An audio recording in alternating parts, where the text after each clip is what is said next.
दोस्तों, आईपीएल 2025 के एक और रोमांचक मुकाबले में सनराइजर्स हैदराबाद ने रॉयल चैलेंजर्स बेंगलुरु को हराकर पॉइंट्स टेबल में बड़ा उलटफेर कर दिया है। इस मैच में ईशान किशन की धमाकेदार नाबाद 94 रनों की पारी की बदौलत सनराइजर्स ने 231 रनों का विशाल स्कोर खड़ा किया, जिसके जवाब में आरसीबी 174 रनों पर ही सिमट गई। इस हार ने बेंगलुरु के लिए प्ले-ऑफ की राह को और कठिन कर दिया है, जबकि सनराइजर्स ने इस जीत के साथ अपनी प्रतिष्ठा बचाई। तो आइए इस मैच के बाद पॉइंट्स टेबल का पूरा समीकरण समझते हैं और देखते हैं कि कौन सी टीमें अब भी प्ले-ऑफ की दौड़ में हैं और कौन सी बाहर हो चुकी हैं। वीडियो के अंत तक बने रहिए, क्योंकि हम आपको पॉइंट्स टेबल का पूरा गणित बताने वाले हैं। इस मैच की बात करें तो बता दें, रॉयल चैलेंजर्स बेंगलुरु ने टॉस जीतकर पहले गेंदबाजी का फैसला किया। सनराइजर्स हैदराबाद ने ईशान किशन की 48 गेंदों पर नाबाद 94 रनों की पारी की बदौलत 20 ओवर में 6 विकेट पर 231 रन बनाए। ईशान ने 7 चौके 5 छक्के ठोके, वहीं Abhishek Sharma 34, Travis Head 17, Heinrich Klaasen 24, Aniket Verma 26 ने उपयोगी योगदान दिया। आरसीबी की ओर से रोमारियो शेफर्ड ने 2 विकेट लिए, जबकि भुवनेश्वर कुमार, लुंगी एनगिडी, सुयश शर्मा और कृणाल पंड्या को एक एक विकेट मिला। जवाब में आरसीबी की शुरुआत अच्छी रही। विराट कोहली 43 और फिल सॉल्ट 62 ने पहले विकेट के लिए 80 रनों की साझेदारी की, लेकिन हर्ष दुबे ने कोहली को आउट कर आरसीबी को पहला झटका दिया। इसके बाद नीतीश रेड्डी, पैट कमिंस, जयदेव उनादकट और ईशान मलिंगा की शानदार गेंदबाजी ने आरसीबी को 16 ओवर में 5 विकेट पर 174 रनों तक सीमित कर दिया। मयंक अग्रवाल 11, रजत पाटीदार 18, जितेश शर्मा 24 और टिम डेविड 4 रन बनाकर आउट हुए। सनराइजर्स ने यह मैच आसानी से जीत लिया।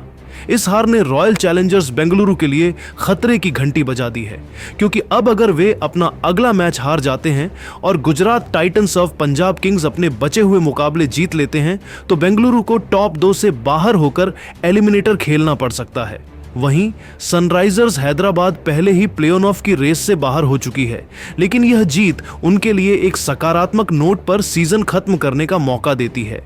आईपीएल 2025 की पॉइंट्स टेबल। अब आइए एक नजर डालते हैं आईपीएल 2025 की पॉइंट्स टेबल पर और समझते हैं कि इस जीत और हार ने किन टीमों का गणित बिगाड़ा और किन्हें फायदा हुआ। चलिए बात करते हैं पॉइंट्स टेबल की। 10वें स्थान पर है Chennai super Kings. Chennai super Kings का इस सीजन में प्रदर्शन बेहद निराशाजनक रहा है। 5 बार की चैंपियन यह टीम अपनी लय खो बैठी है। चेन्नई ने 13 मुकाबले खेले, जिनमें केवल 3 में जीत हासिल की और 10 में हार का सामना करना पड़ा। 6 पॉइंट्स के साथ चेन्नई पॉइंट्स टेबल में सबसे नीचे यानी 10वें स्थान पर है। उनके पास अब केवल 1 मुकाबला बाकी है और अगर वे इसे जीत भी लेते हैं तब भी उनके पास अधिकतम 8 पॉइंट्स होंगे। प्ले-ऑफ के लिए 14 से 16 पॉइंट्स की जरूरत को देखते हुए चेन्नई पूरी तरह से प्ले-ऑफ की रेस से बाहर हो चुकी है। 9वें स्थान पर है राजस्थान रॉयल्स।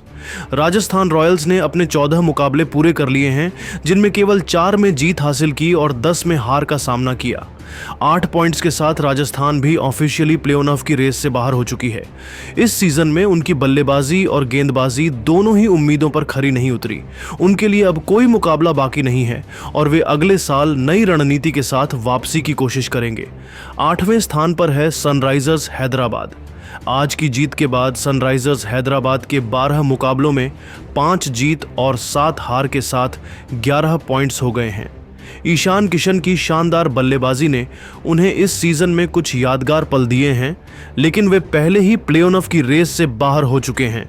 उनके पास अभी 2 मुकाबले बाकी हैं, लेकिन अगर वे दोनों जीत भी लेते हैं तब भी उनके पास अधिकतम 15 पॉइंट्स होंगे, जो प्ले-ऑफ के लिए पर्याप्त नहीं है। यह जीत उनके लिए सम्मान की बात है और वे अगले सीजन में इस प्रदर्शन को दोहराने की कोशिश करेंगे। 7वें स्थान पर है Lucknow super giants. Lucknow super giants ने 13 मुकाबलों में 6 जीत और 7 हार के साथ 12 पॉइंट्स हासिल किए हैं। वे 7वें स्थान पर हैं। लखनऊ पहले ही प्ले-ऑफ की रेस से बाहर हो चुकी है और उनके पास अब केवल 1 मुकाबला बाकी है। उनके लिए बचा हुआ मुकाबला केवल प्रतिष्ठा के लिए होगा। 6ठे स्थान पर है Kolkata night Riders. Kolkata night Riders ने 13 मुकाबले खेले, जिनमें 5 जीते, 6 हारे और 2 मुकाबले बेनतीजा रहे। 12 पॉइंट्स के साथ वे छठे स्थान पर हैं। उनके पास अब केवल एक मुकाबला बाकी है, लेकिन अगर वे इसे जीत भी लेते हैं तब भी उनके पास अधिकतम 14 पॉइंट्स होंगे, जो प्ले ऑफ के लिए पर्याप्त नहीं है। कोलकाता भी प्ले ऑफ की रेस से बाहर हो चुकी है।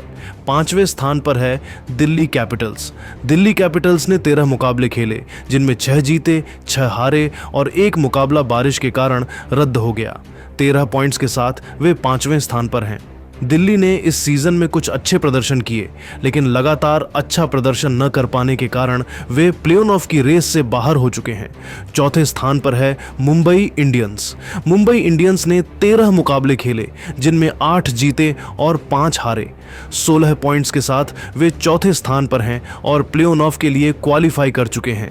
उनके पास अभी एक मुकाबला बाकी है और अगर वे इसे जीत लेते हैं तो 18 पॉइंट्स के साथ टॉप 2 में पहुंचने की उनकी संभावना बढ़ सकती है।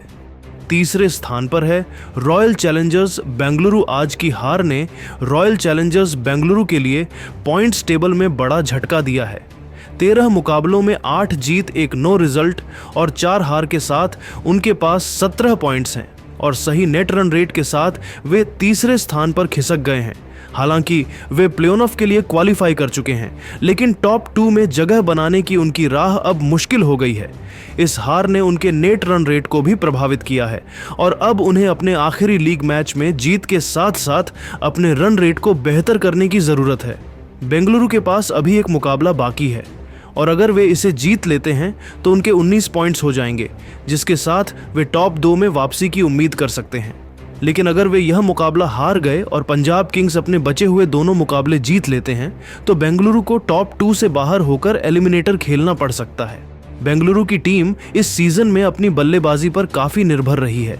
खासकर विराट कोहली और फील सॉल्ट ने शानदार प्रदर्शन किया है, लेकिन उनकी गेंदबाजी में निरंतरता की कमी इस हार की बड़ी वजह रही।